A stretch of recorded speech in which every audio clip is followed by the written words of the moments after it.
کہ آٹے کا بحران اٹھ کھڑا ہوگا، مگر حکومت نے توجہ نہیں دی اور اب بحران سامنے آ گیا ہے تو مسلسل یہ دعوے کیے جا رہے ہیں کہ کوئی بحران نہیں ہے۔ ساتھ ہی ذمہ داری صوبائی حکومتوں پر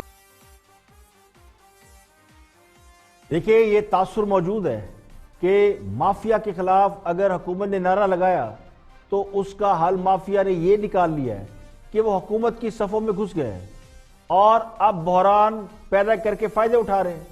حکومت یا تو اس معاملے میں بے بس ہے، یا پھر کچھ کر نہیں پا رہی، یا پھر جان بوجھ کر معاملات سے پردہ پوشی کی جا رہی ہے۔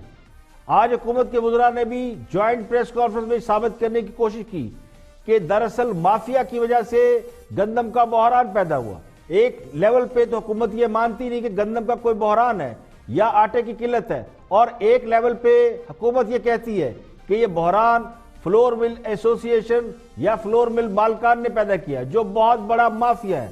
الزام یہ ہے کہ ان مالکان نے، یعنی فلور مل ایسوسی ایشن نے یا فلور مل مالکان نے سبسڈی نہ ملنے کی وجہ سے بحران پیدا کیا۔ تو ذرا وزراء کی پریس کانفرنس دیکھ لیں، پھر ایک دو پوائنٹ اور ایک دو حقائق میں بھی آپ کو بتاتا ہوں۔ ہمارے پاس 23 ملین ٹن کے سٹاک آج بھی موجود ہے، ہمیں کوئی مسئلہ نہیں۔ اب مسئلہ کہاں پر آ رہا ہے وہ میں آپ کے سامنے رکھنا چاہ رہا ہوں، تاکہ فلور مل کے کچھ نام نہاد بندوں نے کچھ باتیں کی، میں اس کے بارے میں آپ سے بات کرنا چاہ رہا ہوں۔ ہماری حکومت آنے سے پہلے جب رمضان بازار لگے، ایگزیکٹ فگر آپ کو میں بتا دیتا ہوں کہ کتنی سبسڈی کی مد میں 22 دن کا رمضان بازار لگتا ہے، آپ کو سب کو پتا ہے،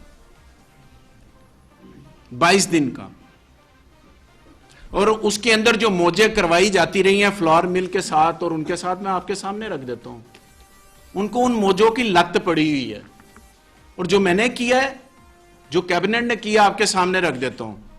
ہم برے کیوں لگ رہے ہیں؟ ہم کس وجہ سے انہیں اچھے نہیں لگ رہے؟ اس وجہ سے اچھے نہیں لگ رہے کہ 9.378 بلین روپیز، تقریباً 9.25 ارب روپیہ 22 دنوں کے اندر آٹے کے اوپر انہوں نے گھما پھرا کر آٹے کے اوپر سبسڈی کا چارج کیا حکومت پنجاب سے۔ سابقہ دور میں جو آخری رمضان بازار 9.3 ان کے اوپر اس فلور مل ایسوسی ایشن نے ہمیں لانے کی کوشش کی، ہم نہیں آئے۔ ہم نے آپ کے پیسے کتنے بچائے ہیں؟ آپ کے خون پسینے کے پیسے جو بچائے ہیں، میں نے ٹوٹل سبسڈی جو ہے اتنا ہی آٹے میں، کیا رمضان میں کوئی بحران پیدا ہوا؟ کیا کسی نے ایک تھیلے کا کہا کہ ہمیں نہیں مل رہا؟ ہم نے مانیٹرنگ کی، ہم نے ان کی بلیک میلنگ میں نہیں آئے، ہم نے ٹوٹل سبسڈی دی 2.33 بلین۔ پیسے کتنے بچائے؟ 725 کروڑ روپیہ رمضان میں ہم نے بچایا۔ یہ اس وجہ سے ہمارے خلاف ہے۔ اگر حکومت کا یہ استدلال تسلیم کر لیا جائے کہ آٹے کا بحران فلور مل ایسوسی ایشن نے پیدا کیا ہے اور اس لیے پیدا کیا کہ انہیں اربوں روپے کی سبسڈی نہیں ملی، لیکن حکومت کے لوگ تو یہ مان ہی رہے کہ کوئی بحران پیدا ہوا ہے۔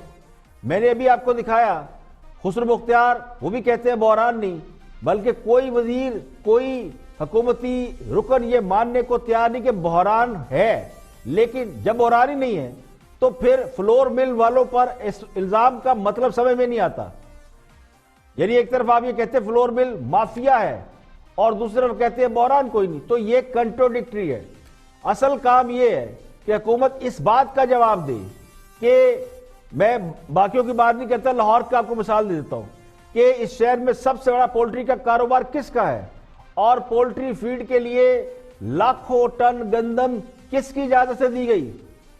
صوبائی وزیر اسلم اقبال صاحب خود پولٹری کے کاروبار سے منسلک ہے، یا جب انہوں نے کاغذات نامزدگی جمع کرائے تھے تو اس وقت انہوں نے بتایا تھا کہ وہ شہر کے 40-50% پولٹری کے کاروبار سے ایسوسیٹ ہے۔ تو وہ اس بات کا جواب دیں کہ کس کے کہنے پر 8 لاکھ ٹن گندم پولٹری فیڈ والوں کو دی گئی، اور مافیا کون ہے؟ یہاں پہ لیں گے ایک بریک اور بریک کے بعد واپس آئیں گے اور بھی ہم موضوعات آپ کے ساتھ شیئر کریں گے. ہمارے ساتھ رہیے. Welcome back. آپ دیکھیں پروگرام اختلاف اور میں افتخار کاظمی. بریک کے بعد حاضر خدمت ہے. اور پنجاب میں بھی بڑی خبریں ہیں کہ جی کوئی ان ہاؤس تبدیلی آ رہی ہے, کوئی گروپ بن گیا ہے پی ٹی آئی کے لوگوں کا, اور بہت سے حلقے اس بات کی وجہ چرچا کر رہے ہیں کہ پرویز الہی پنجاب کے وزیر اعلیٰ ہو سکتے ہیں یا انہیں ہونا چاہیے. مسلم لیگ کاف کے رہنما اور پرویز الہی کے صاحبزادے ہیں مونس الہی, انہوں نے کیپٹل ٹاک میں حامد میر سے گفتگو کی, حکومت کے ساتھ اپنے اتحاد اور معاملات کے حوالے سے گفتگو کی. Watch this. آپ کی جو میٹنگ تھی عمران خان صاحب کے ساتھ, یہ کتنے دن پہلے ہوئی ہے؟ یہ ہوئی ہے جی 1 جنوری کو. اچھا, یعنی کہ اسی مہینے ہوئی ہے. اور اس میٹنگ میں آپ نے خود ہی کہہ دیا کہ آپ فیڈرل منسٹری میں انٹرسٹڈ نہیں ہیں. لیکن ہم نے یہ بھی سنا ہے کہ عمران خان صاحب جو ہیں وہ صرف آپ کے بارے میں نہیں بلکہ چودھری پرویز الہی صاحب کے بارے میں بھی کافی شکوے شکایتیں کرتے رہے ہیں. تو اس وجہ کیا ہے کہ یہ شکوے شکایتیں کیوں پیدا ہوئے ہیں؟ میں نے جی 1 جنوری کو جو میٹنگ خان صاحب سے کی ہے اس میں بیٹھ کے سارے ایشوز ڈسکس کیے ہیں اور کافی حد تک 90-95% چیزیں کلیئر ہو گئی ہیں. کلیئرٹی یہ آ گئی ہے کہ اب ہم مور اور لیس ایک پیج پہ ہیں اور اس طرح کی کوئی آؤٹ اسٹینڈنگ چیز نہیں ہے جس میں کوئی ابہام رہے. ہم جب گئے تھے کولیشن میں تب ہم اسی عہد کے ساتھ گئے تھے کہ ہم نے ان کو سپورٹ کرنا ہے. خان صاحب ایک نیا ایجنڈا لے کے آئے, اس کو سپورٹ کرنا ہے, اس کو آگے امپلیمنٹ کرانا ہے. ابھی تک ہم اسی چیز پہ قائم ہیں. اب اگر ہم ان کو جو لوگ باتیں کر رہے ہیں کہ شاید ہم چھوڑ دیں گے یا ہم کچھ اور چیز سوچ رہے ہیں, ایسی قطعاً کوئی چیز نہیں ہے. اگر ہم نے کسی دن بھی پی ٹی آئی کی کولیشن سے باہر نکلنے کا فیصلہ کیا تو وہ صرف اس بیسس پہ ہوگا کہ پی ٹی آئی خود ہمیں دھکے دے کے باہر نکالے گی تو ہم جائیں گے. دیکھیے, مسلم لیگ کاف والے حکومت پر الزام بھی لگاتے ہیں کہ خان صاحب کے نام پر رشوت وصول کی جا رہی ہے, رشوت کا ریٹ بڑھ گیا ہے, لوگ تھو تھو کر رہے ہیں. یہ چند روز پہلے ہی کاف لیگ کے رہنما جو سینیٹر بھی رہے ہیں کامل علی آغا, انہوں نے ایک ٹی وی پروگرام میں آ کے کہا تھا کہ لوگ حکومت سے تنگ آ چکے ہیں. اور یہ ساری باتیں جو میں نے کی ہے وہ انہوں نے کی تھی. تو میں آپ کو دکھاتا ہوں کہ کامل علی آغا نے کیا کہا تھا. بیٹھے ہوئے ہیں اور بے روزگاری بڑھتی جا رہی ہے, مہنگائی بڑھتی جا رہی ہے, لا اینڈ آرڈر کا برا حال ہے, کرپشن جو ہے اس کے اندر اتنی بڑھوتری آ گئی ہے کہ لوگ اب 500 والی رشوت کے 5000 بھی آفر کرتے ہیں تو اگلا کہتا ہے نہیں مجھے 50,000 دو. یعنی اب عمران خان کے نام لے لے کے رشوت کو وصول کیا جا رہا ہے, بڑھ چڑھ کے کیا جا رہا ہے. یعنی عمران خان کا نام وہ اس طریقے سے لیتے ہیں کہ جب وہ 500 کی جگہ 5,000 اور 50,000 مانگتے ہیں تو ان سے پوچھا جائے کہ یہ کیا کر رہے ہو یار, اتنے پیسے مانگ رہے ہو, تو وہ کہتے ہیں کہ تبدیلی نہیں آئی, تبدیلی عمران خان لایا, ہم تو نہیں لائے. تو یہ ایک سلسلہ شروع ہو گیا. اب ایک طرف تو مسلم لیگ کاف والے یہ کہتے ہیں کہ حکومت کی پرفارمنس ٹھیک نہیں, اور دوسری طرف انہیں صرف اس بات سے مطلب ہے کہ ان کے ساتھ جو انڈرسٹینڈنگ ہوئی, جو معاملہ طے ہوئے ہیں وہ پورے کیے جائیں. اس کا مطلب یہ کہ باقی سب گیا بھاڑ میں. اگر رشوت کے ریٹ بڑھ گئے ہیں تو بڑھتے رہیں, اگر لوگ تھو کر رہے ہیں تو کرتے رہیں, اگر الیکشن میں انڈے ٹماٹر پڑے گے تو پڑتے رہیں. بے شک چودھری صاحبان کے بارے میں یہ مشہور ہے کہ وہ وفادار لوگ ہیں اور کمٹمنٹ کے پکے ہیں, لیکن اگر انہیں عوام کے جذبات کا علم ہے اور اپنی سیاسی پوزیشن کی کوئی پرواہ ہے تو پھر انہیں کوئی پوزیشن لینا چاہیے. اس طرح تو ایک تاثر مل رہا ہے کہ انہوں نے جو تنقید کی تھی وہ محض اپنے مفادات کے حصول کے لیے ہے, جو میرے علم کے مطابق تو چودھری کی سیاست کا خاصہ نہیں ہے. اب ایک اور سوال اٹھایا ہے منصور علی خان نے, اور وہ سوال اٹھایا ہے پی ٹی آئی کے رہنما جہانگیر ترین کے حوالے سے. دیکھتے ہیں منصور علی خان کا سوال کیا ہے. یہ ناظرین ایک خبر میں نے آپ کے ساتھ شیئر کرنی ہے, یہ میں آپ کو دکھاتا ہوں ترین صاحب کے حوالے سے. ذرا دکھائیے گا جی اسکرین کے اوپر ایک دفعہ ترین صاحب کے حوالے. ترین صاحب کیا فرما رہے ہیں ذرا دیکھیے گا. یہ ترین صاحب کے حوالے سے لکھا, ترین sees 0.4 billion tons of wheat to be imported. وہ فرما رہے ہیں کہ 4 لاکھ ٹن. میرا سوال کچھ اور ہے, میرا سوال کچھ اور ہے. ترین سیز 4 لاکھ ٹن وہ گندم منگائی جائے. یہ کون ہے ترین صاحب؟ ترین صاحب ہماری پارٹی کے بڑے سینئر لیڈر ہیں. He is a very good successful agrarian. آپ کی پارٹی کے لیڈر ہیں وہ؟ جی بالکل ہے. میں نے سمجھا تو ان کی پارٹی کی وہ نہیں ہے, کوئی عہدہ نہیں پارٹی کے میں گورنمنٹ آف پاکستان گورنمنٹ کے عہدے دار نہیں ہے. میں وہی کہہ رہا ہوں نا کہ گورنمنٹ آف پاکستان کیا امپورٹ کر رہی ہے, کیا ایکسپورٹ کر رہی ہے. یہ ایک ایسا شخص جس کے پاس کوئی عہدہ نہیں ہے. یہ میرے سامنے کیمرہ مین کھڑے ہوئے ہیں, ان کے پاس بھی اس وقت گورنمنٹ کا کوئی عہدہ نہیں ہے. کیا یہ گورنمنٹ کے بہاف پہ بتا سکتے ہیں کہ آپ لوگ 4 لاکھ ٹن منگوانے لگے یا 2 لاکھ ٹن منگوانے لگے؟ ان کے پاس یہ رائٹ ہے کیا؟ اچھا میری بات سنیں. جی بتائیے. ہم جب پی ٹی آئی سے ریلیٹڈ اگر آپ کسی ورکر کو بھی بلا لیں یا کوئی آپ کا بیٹ رپورٹر کوئی آپ کا میں کمپلیٹ کروں نا, آپ کو کیا لگتا ہے کہ جتنے ٹاک شوز جتنے نیوز پیپرز کے اندر جن کی آ رہی ہیں اسٹیٹمنٹس آٹے کے بحران پہ, ابھی میں آپ کو 10 چینل گنواتی ہوں جہاں پہ جو گورنمنٹ کا عہدہ نہیں رکھتے لیکن ان کی پارٹی کے ساتھ ایسوسیشن ہے, وہ پارٹی کو ڈیفینڈ کرنے کے لیے بیٹھے ہیں تو وہ کہیں گے میں ہاں یہ فیکٹ ہے بھائی, وہ پارٹی سے ریلیٹ کرتے ہیں تو وہ کہہ سکتے ہیں. دیکھیں جہانگیر ترین صاحب کا عہدہ پارٹی ورکر اور پارٹی کے کئی عہدیداروں سے بڑا ہے. یہ بات کس کو نہیں پتا کہ جہانگیر ترین پی ٹی آئی کے فائنینسر یا انویسٹر ہیں, اور ہر جماعت کے فائنینسر یا انویسٹر ہوتے ہیں. اب جنہوں نے پارٹی پر بھاری رقم خرچ کی ہو اور وہ کوئی عہدہ بھی نہ لے سکے ہوں, الیکشن کے لیے انہیں نااہل قرار دیا جا چکا ہو, تو اس کا یہ مطلب نہیں کہ ان کی انویسٹمنٹ ضائع ہو گئی یا وہ غیر اہم ہو چکے ہیں. وہ اپنا کاروبار ہی چھوڑ دیں, کاروبار چلے گا تو ہی انویسٹمنٹ ریکور ہوگی. اگر جہانگیر ترین صاحب کا کام یہ ہے کہ وہ ناراض اتحادیوں کو مناتے ہیں, حکومت کو گرنے سے بچاتے ہیں, تو پھر پوری حکومت تو ان کے بال بوتے میں کھڑی ہے, تو وہ کئی فیصلے بھی کر سکتے ہیں. بے شک وہ آئینی قانونی طور پر کوئی عہدہ نہیں رکھتے, لیکن سیاسی جماعتوں کے فائنینسر ان کے ورکر اور پارٹی عہدیداروں سے کہیں زیادہ بااثر ہوتے ہیں. اب وہ چاہے ملک ریاض صاحب ہو, میاں منشا ہوں یا عقیل کریم ڈیڈی ہوں, بے شمار بے تحاشا لوگ ہیں جو بزنس مین ہیں جن کے بارے میں یہ عام انفارمیشن ہے کہ وہ بہت سی سیاسی جماعتوں کو فنڈنگ کرتے ہیں. تو ان جیسی کاروباری شخصیات ہر حکومت کے ساتھ فیصلہ سازی میں بھی شریک ہوتی ہیں اور مالی وسائل فراہم کرنے کی بھی ذمہ دار ہوتی ہے. اب یہ سوال ہی غلط ہے کہ جہانگیر ترین کون ہے اور وہ کس حیثیت سے اس بات کا فیصلہ کر رہے ہیں کہ گندم ایکسپورٹ کی جائے گی یا امپورٹ کی جائے گی. انویسٹر کو اپنی انویسٹمنٹ بھی تو نکالنا ہے, اور اسی قسم کے منصوبوں میں ہی انویسٹمنٹ نکلتی ہے, اور کاروباری حضرات سب سے زیادہ فائدہ حالات سے اٹھاتے ہیں, سچویشن سے.